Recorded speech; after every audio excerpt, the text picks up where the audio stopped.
Now, back to Steiny and Guru on 95.7 The Game. Hey, let me tell you what you're going to need to do. Yep. Experience the downtown Los Altos bubbly stroll. All kinds of fun with sparkling beverages and live music. Friday, May 10th, 6 p.m., downtown Los Altos, sponsored by the Post and BK Collections. Info and tickets at downtownlosaltos.org. Let's welcome in Dibs and Willard. It is the crossover.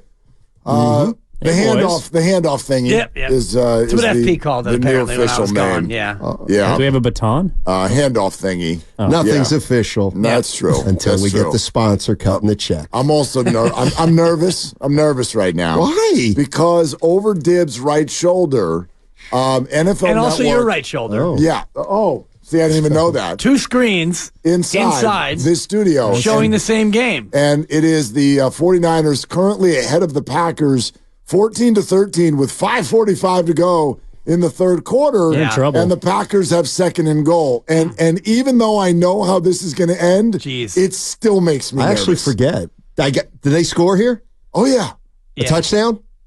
Yeah. Second and goal, Jordan Love. Right? Out of the We pistol. could do some play-by-play from 4 months ago. Love right? sets, Yeah, throw, they're the gonna right do side, touchdown, caught, right? touchdown, Packers. Touchdown. Niners in trouble. By the way, they're going to get the 2-point conversion, too. Oh, they went for 2. Right? I can't remember. Tucker Kraft. I think so. Tucker. I think Now, this River was the point Craycraft? where my Not 10 and a quite. He's a half Dolphin. spread bet You was gave down. up. You gave up your 10 and a half. The 10 and a half that was the over end of when they that. scored this touchdown. Yeah. Yeah, this. You could have chased it with live wagering, though. You probably would have gotten Niners -2 at this point. Yeah, I got to know when to cut your losses. Good Lord. Good call. How you guys feel like the today? Warriors. What's going on? LeBron is... Yeah, I've been listening to you a lot. How'd I sound? Oh, thank you. And you can talk about Evan, too. It's all about Steiny. Yeah, you know. No, this is what it's all about. Like I agree. I mean,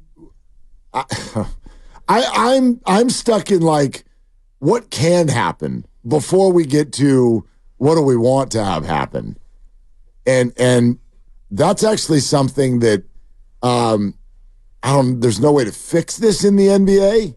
Don't you wish it was a little bit easier to understand? Yeah. Like I really do. This is one thing What that specifically? the way that The contract the machinations. apron, the second apron, no doubt. The trade machine, the whole because I do think that while we are having conversations right now that matter, I think they're the same conversations that the Warriors will have. And I do think that in big business, when you want something to happen, there's always a way. But I also think 98.6%, a good human temperature of like what is going to be said over the next 2 months is not even possible. It's not even possible. Well, LeBron could just come in and sign for the vet min. Right. I mean, it's possible, but Yes, it's not allowed. likely. It's allowed. Get it for the mid-level. That is more possible, but still highly unlikely. Yeah. And Mark made a good point in the green room, and he reminded us that LeBron's trying to buy an NBA team. And if you're trying to buy an NBA team, you're looking to get as much money as you can for that down payment. Right. Like leaving $50 million on the table is, I would advise against it. Right. If you're trying to be a billionaire. And by the way, those aren't my words. Brian Windhorst said that. Right. He said that. And so, we're going to talk about a bunch of stuff. Yeah. And we don't really know how much of it is possible, and a lot of it is not. For me, it's very easy. He convinces the Warriors to draft Bronny, or he's undrafted and they just bring him along.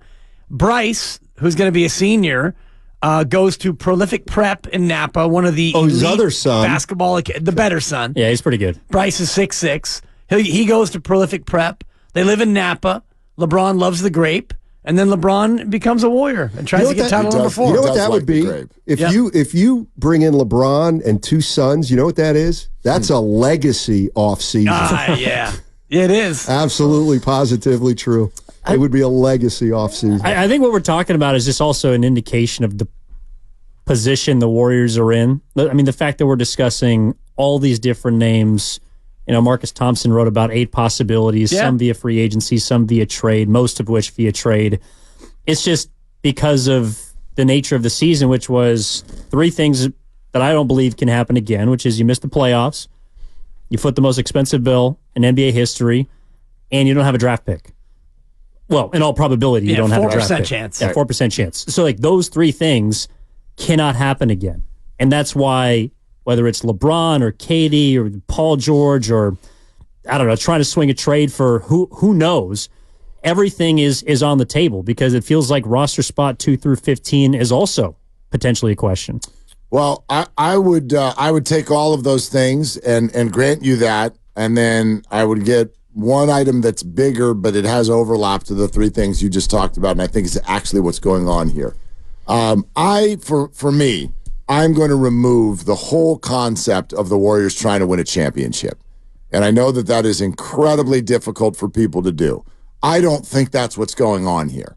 I don't think that Joe Lacob is holding meetings right now talking about how they can win a championship. I think when you see Joe Lacob's face all ticked off against the Sacramento Kings, it's not because they lost. That didn't surprise him. It's not because they were the 10 seed. He saw that coming a mile away. It's because right now the Warriors aren't a show. And in pro sports, you have to be a show before you even worry about the winning. The winning is something that comes sometimes. Like, look at the history of the Warriors. The four of us sitting here, like, we're barely alive for any championship outside of the four that this group has won.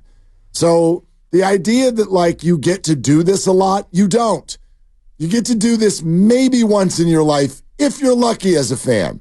So the Warriors are not conducting themselves, in my opinion, with this obsession about winning a championship. What they're obsessed with is being entertaining, it's being a show, and it's being relevant. And Definitely. That is overlapping with winning, but you don't have to be the last team standing. You don't have to be. You can't be a team, though, that doesn't even get into a series. Of course, and that's where the overlap is. Like, yes, these things are related, but they're not. It's not just how do we win a championship. Joe Lacob has a business to run, and the business is filling the building and making people happy and building memories and all of those things. And the best that you can do is win it all, but you can come damn close. And like the 49ers matter like crazy the last 5 years. Haven't won Bubkiss, apparently, but they're very, very relevant, and they're a show. I think that's what right now is all about for the Warriors. Yeah, I think probably the biggest thing right now that's bothering Joe Lacob is FOMO. They're not in it. Right. And that absolutely stinks. You know, the one thing I think from a practical standpoint, and like the one thing about where they're at is I do find myself not changing my mind, but thinking, you know what, I think that's the best way to go, or that makes sense. And then there's something very, very different. You think, you know what, I like that better. But the one thing is, if you just come back to some reality, they won 46 games. That's not terrible. I mean, no, 46 is they not. Don't stink. They don't stink. The problem was 46 was a 10 seed this year. Okay, but you won 46 games. Is there a scenario in which, and I'm with you, let's just put the title off the table for a minute. Could we be a 50-win team next year? Yeah. With the same group? Well, or with some tweaks or whatever. Whether you could also be a 40-win team. Absolutely. But if you don't have the same level of health you had this year. But to me, it's with some right moves, it's not outside the realm of possibility this team could start to climb in the standings, like 48, 49 wins. And my point is, I see why it's important to get to 6, because I really do. The 7 and 10, it ain't happening. It's too hard. But when you get to 6, you give yourself a chance against a team like, next year you're the 6th seed, you won 50 games, and guess what? I know, you open up with Milwaukee, who's without Giannis. Well, guess what? Now we got a shot. And then you get to the, you know what I mean? Like, that seems more doable. You're like just last year versus this year. Right. They didn't win a title. They didn't come close to winning a title. But it doesn't feel near as empty. Right. Like, because they made a run. They were the 6th. They won a series. They went deep with the Lakers. You come out of that a little frustrated, but it feels relevant. This year felt irrelevant. I loved the conversation that the two of you had off of the Steph Curry sound clip when he talks about winning 3 more games with the 6. Right.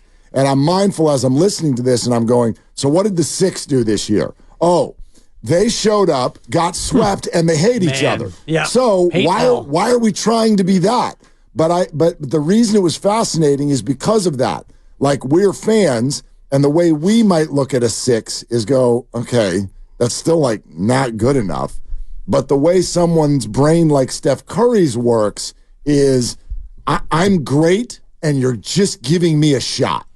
Like, give me a shot. Right. They still think. LeBron thought, you watched the end of that game last night, he still thought he could win the series, which is bananas. Right. It's never happened in the history of ever, and it never will. But he thought he could be the first. And so I think that's why it was so fascinating. They think that.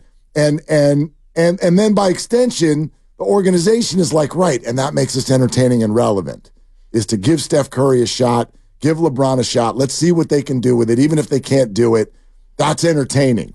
Playing one game, losing by 25 and going home is a bore. Well, and Steph made a good point in his sound clip about if that was a best of 7, okay, you lose by 25. Now we're going to make the adjustments. We're going to look at the film, and we're going to figure out what we can do in game 2 to try to turn that tide. They lost game 1 last year. Right. They won that series. Exactly. You're listening to 95.7 The Game, KGMZ FM at HD1 San Francisco. Always live on the free Odyssey app, Twitch, and YouTube, powered by First NorCal Credit Union.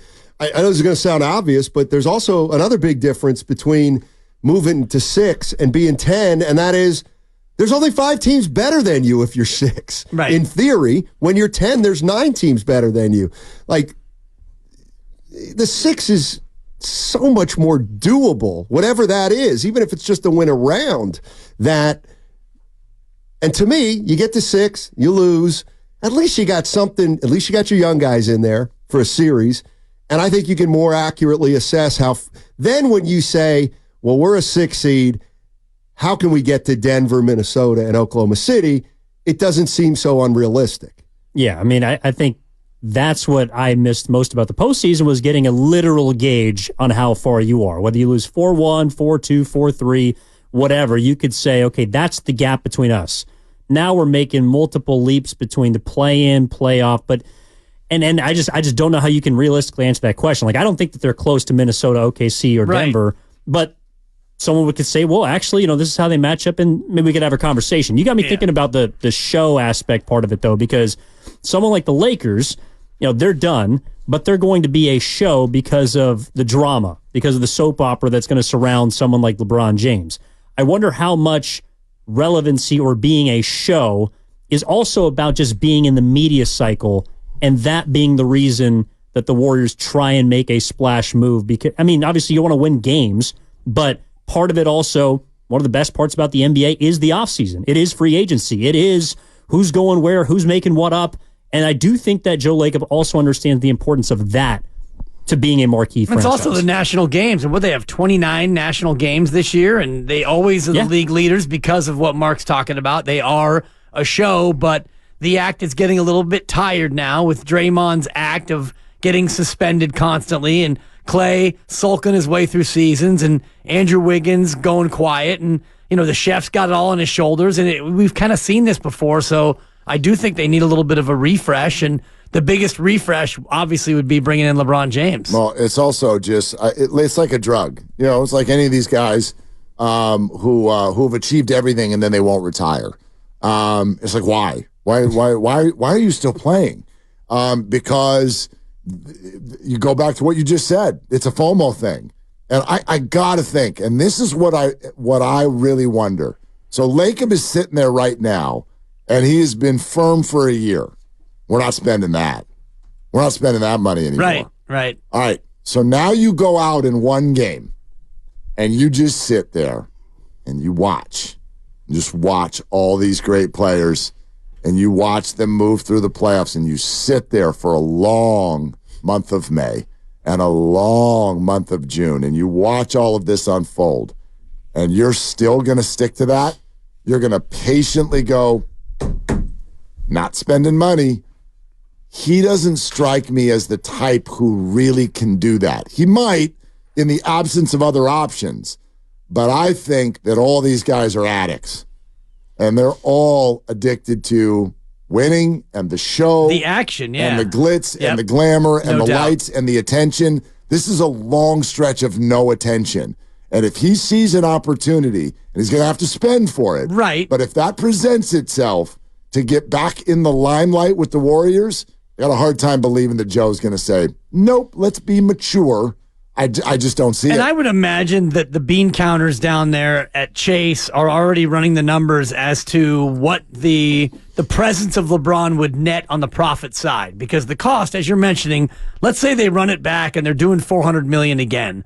About $200 million in penalty and about $200 million in salary. And Joe and the investors have to swallow that big pill. Well, what's the return on investment? As Goo would say, the ROI. Yep. Having LeBron, I would imagine ticket sales go up and everything that surrounds the Warriors becomes more attractive, and you can bring in more money as a result of having him join the other stars. By the way, I don't think this has to be LeBron either.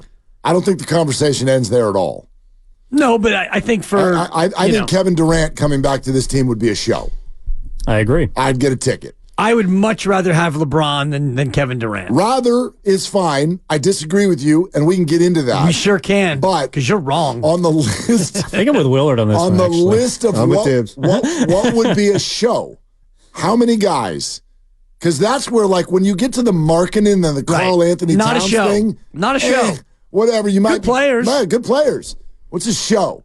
Let's put on a damn show. What are you like? Oh, TNT is like opening night and Christmas Day, and we got to see this. It's definitely LeBron. It's definitely Kevin Durant. Chris Paul was a lightweight show. Tyus Jones? But and Chris Paul was, exactly. Chris Paul was it was a curiosity. It wasn't quite a show. Yeah, he's not that kind of player. Exactly. One thing I think we do underestimate, and I'm not saying he's operating under a hard line and he's not going to be able to move it, but to me there's only one reason why Joe Lacob has been setting the table for being more fiscally responsible, and it's not because he wants that. Like, he's not Mickey Arison, who owns this team and is a multi-billionaire. Like, he does have people that he's got to convince. Sure. Minority stakeholders, and you start getting the minority stakeholders to say, Joe, pack it in. It's over. Like, we can't do this again when we've been talking about, getting it under control. Like, that's a big sell job. He's a great salesman. There's no doubt about it. But it's going to be, and he might be able to do it. But I think sometimes we do underestimate the work he's got to do to convince these other people to keep rolling the dice and pumping in the cash, because if you're a 10% and I know they're making money. Yes, but you got to make that call and say, I'm going to need another $40 million from you because we're going to be over the luxury again, and so it's going to cost us.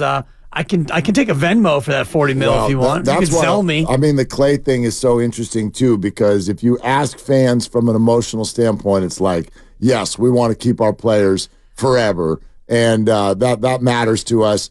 Even if we might sacrifice a little bit of winning, we want to do that. Okay, now blend that up against what we were just talking about.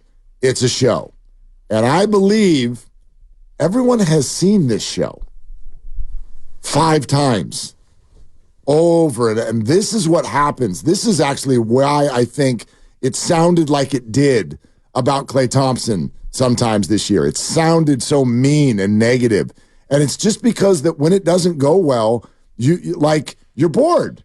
You're bored by it. And so I do think that from that perspective, the entertainment perspective, there might be something to be said for something new. Something very, very different, because like when the Brady Bunch brought in Oliver. Exactly. It's a Sorry great about that, point. Evan. That was for Steiny. That one flew over my head. Oh, that one hit. Yeah.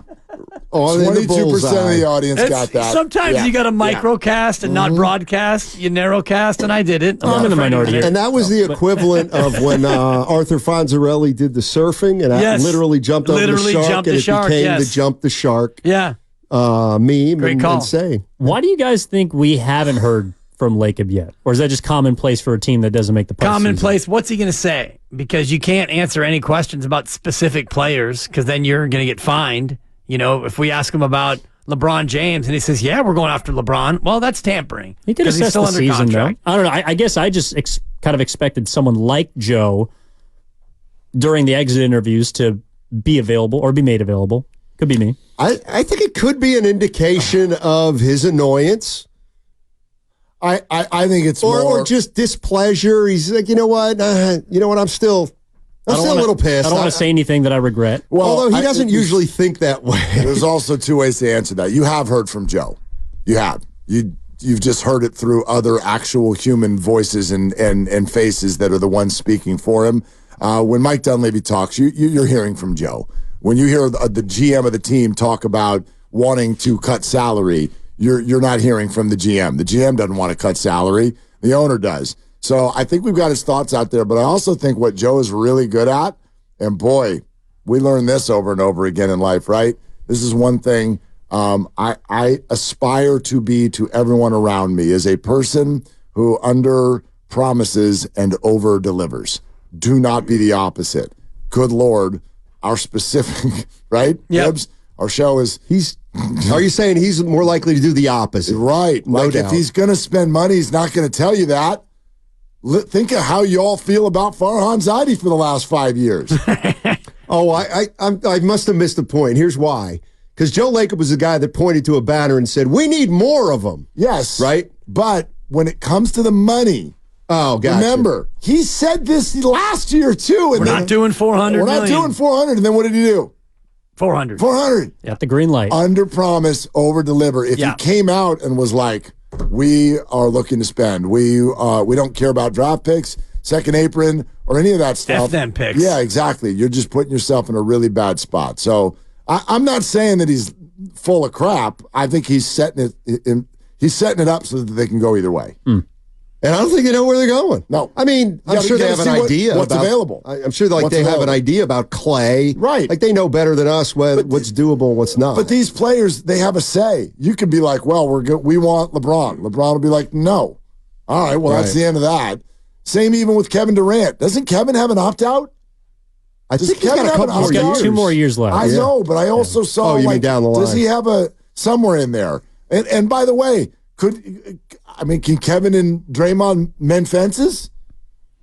I don't think so. You don't think so? No, and I do. And we can get into this further deeper in the show, but the reason why I'm not in on KD, but I am on LeBron, is because it would cost assets to bring in Kevin Durant. And we also talked to Bobby Marks, and he pointed out that you LeBron can't too. aggregate salaries in a trade until you get below the apron, which won't be till June 30th. Right. So even if you wanted to make a bold move, we're waiting until the end of June anyway. LeBron would probably have to be a sign and trade, though. Yeah, right? LeBron's going to cost you'd you have all to give up something. to fit all this. You're going to give up a lot of your people.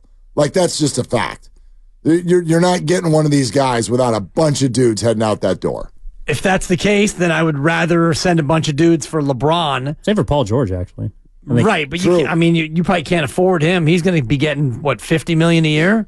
I think all 3 of them are. Like he's the kind of guy that they win one more round and they're re-signing him. You know what I mean? Yeah. Or win this round, and then tied make too. noise. Yeah. All right, guys. Well, it sounds like you've got a lot of excitement coming up on 95.7, The Game. Oh, yeah, that was quick.